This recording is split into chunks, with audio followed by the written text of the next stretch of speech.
Hello friends, welcome to Elite Samayal. நான் ரேணுகா திருவேங்கடம். நான் இந்த தீபாவளிக்கு ஸ்பெஷலாக ஊசி முறுக்குன்னு சொல்லுவாங்க. இது பொட்டுக்கடலை மாவு சேர்த்து பண்ணுறது. நான் ஏற்கனவே தேன்குழல் பண்ணுறது எப்படிங்கிறது ஒரு வீடியோவில் போட்டிருக்கேன். அந்த வீடியோவை நான் வந்து எண்ட் கார்டாகவும் கொடுக்குறேன், ஐ கார்ட்லேயும் கொடுக்குறேன். நீங்கள் பாருங்கள். இதில் வந்து பொட்டுக்கடலை சேர்த்து இது ஊசி தேன்குழல், அதாவது இந்த ஊசி அந்த புழிகிற அச்சில் வந்து கண் வந்து ரொம்ப சின்ன சின்னதாக இருக்கும். தேன்குழல் அச்சில் இருக்கிற மாதிரி அவ்வளோ பெருசாக இருக்காது. இதில் கண் சின்ன சின்ன ஓட்டையாக இருக்கும். அதனால் அதில் புழியிறது தான் இது. இதில் வந்து ஓமம் போட்டு பிழியலாம், ஜீரகம் போட்டு பிழியலாம், அது இல்லை எள்ளு போட்டு பிழிகிறவங்களும் இருக்காங்க. ஆனால் பார்த்திங்கன்னா நம்ம அந்த ஊசி தேன்குழல்னு சொல்கிறோம் இல்லையா, மெல்லிஸ் அச்சில் போட்டு நம்ம பிழியும் போது அதெல்லாம் கண்ணை போய் அடைச்சிக்கும். அதனால் இந்த அச்சில் பிழியும் போது நீங்கள் வந்து இதெல்லாம் எதுவுமே போடாமல் பிழிஞ்சு பாருங்கள், ரொம்ப நல்லாயிருக்கும். நீங்களும் இதை செய்து பாருங்கள் இந்த தீபாவளிக்கு ஃப்ரெண்ட்ஸ். நல்லா மொறுன்னு கிறிஸ்பியாக இருக்கும் இந்த முறுக்கு. இதை வந்து ஊசி தேன்குழல்னு சொல்லலாம், இல்லை பொட்டுக்கடலை மாவில் பண்ணுற தேன்குழல்னு சொல்லலாம். இதுக்கு பார்த்தீங்கன்னா நான் வந்து 1 கப் வந்து அரிசி மாவு எடுத்திருக்கேன். இது வந்து மாவு அரிசி பச்சரிசி கழுவி காய வச்சு மிஷினில் அரைச்சிட்டு வந்திருக்கேன். இந்த கப்பில் 1/4 கப் வந்து பொட்டுக்கடலை மாவு வச்சுருக்கேன்.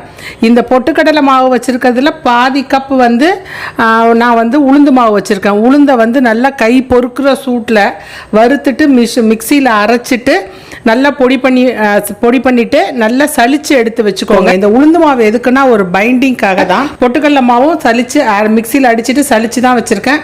அரிசி மாவு மிஷின்லேருந்து வந்தாலும் நம்ம வந்து சலிச்சு வச்சுக்கணும். இதுக்கு வந்து ஜீரகம் நான் கொஞ்சம் வச்சுருக்கேன். இதுக்கு வந்து 1 டீஸ்பூன் வெண்ணெய் வச்சுருக்கேன். 1 கப்புக்கு 1 டீஸ்பூன் வெண்ணெய், உப்பு, பெருங்காயம், இவ்வளோதான்.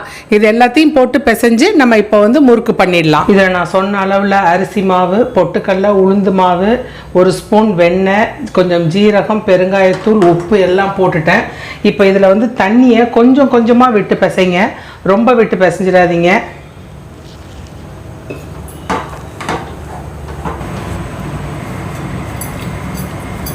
மாவு பாருங்கள், ரொம்பவும் கெட்டியாகவும் இருக்கக்கூடாது, ரொம்பவும் தளர்த்தியாக இருக்கக்கூடாது. இப்படி கையில் இப்படி அழுத்தினா இப்படி இருக்கணும், அந்த இம்ப்ரெஷன் விழணும். அந்த அளவில் இருந்தால் போதும். நம்ம எப்போது மாதிரி ஒரு பிள்ளையார் பிடிச்சி வச்சாச்சு, ஒரு ஆஞ்சநேயரும் பிடிச்சி வச்சுட்டு முறுக்க புழிய ஆரம்பிச்சிடலாம். இதுதான் வந்து ஊசி தேன்குழலோட அச்சு. இது நம்ம சாதாரண தேன்குழலுக்கு கொஞ்சம் அந்த கண் வந்து பெருசாக இருக்கும். இதில் பார்த்திங்கன்னா கண் கொஞ்சம் சின்னதாக இருக்கும். இதில் தான் பிழியறதுக்கு நல்லாயிருக்கும். இந்த அச்சில் வந்து நீங்கள் உள்ளார கொஞ்சமாக தண்ணியை தடவிக்கோங்க. தண்ணியை தடவிட்டு மாவை இப்படி வச்சுட்டு நம்ம கரண்டியில் பிழிஞ்சிட வேண்டியது தான். நான் வந்து கரண்டியில் ஏற்கனவே வந்து எண்ணெயில் நினச்சி வச்சுருக்கேன். எண்ணெய் வந்து சூடாக இருக்கும்போது நினைக்கக்கூடாது, எண்ணெய் காயறதுக்கு முன்னாடி நினச்சிடணும், இல்லைன்னா ஒட்டும்.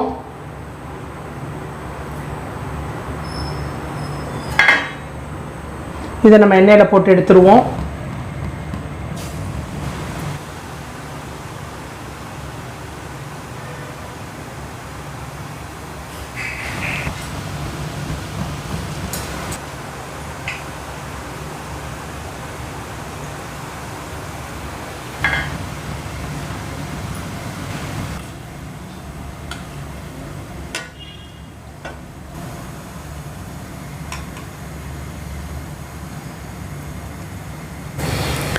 சலசலப்பு அடங்கிருச்சு பாருங்கள். இப்போ நம்ம எடுத்துடலாம். என்ன அருமையான ஊசி தேன்குழல் ரெடி ஆகிடுச்சு பாருங்கள். இந்த மாதிரி நம்ம எல்லா முறுக்கையும் போட்டு எடுத்துடலாம். இந்த தீபாவளிக்கு நீங்கள் கண்டிப்பாக இந்த ஊசி தேன்குழல் பொட்டுக்கடலை உளுந்து மாவில் செய்து பார்த்துட்டு எப்படி வந்திருக்குன்னு சொல்லுங்கள் ஃப்ரெண்ட்ஸ். நம்ம மெல்லிஸ் கண்ணில் புழிஞ்சிருந்தா கூட இங்கே பாருங்கள், இப்படி பொறன்னு இருக்குது பாருங்கள்.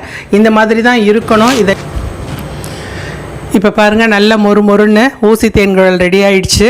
இதில் நான் வந்து சின்ன தேன்குழல் கண் இருக்கிறதில் பிழிஞ்சிருக்கேன். நீங்கள் பெரிய கண்ணில் இருக்கிறதுனாலும் பிழிஞ்சிக்கோங்க, ரொம்ப நல்லாயிருக்கும். இந்த தீபாவளிக்கு இதை செய்து பாருங்கள். செய்து பார்த்துட்டு எப்படி வந்திருக்குன்னு சொல்லுங்கள் ஃப்ரெண்ட்ஸ்.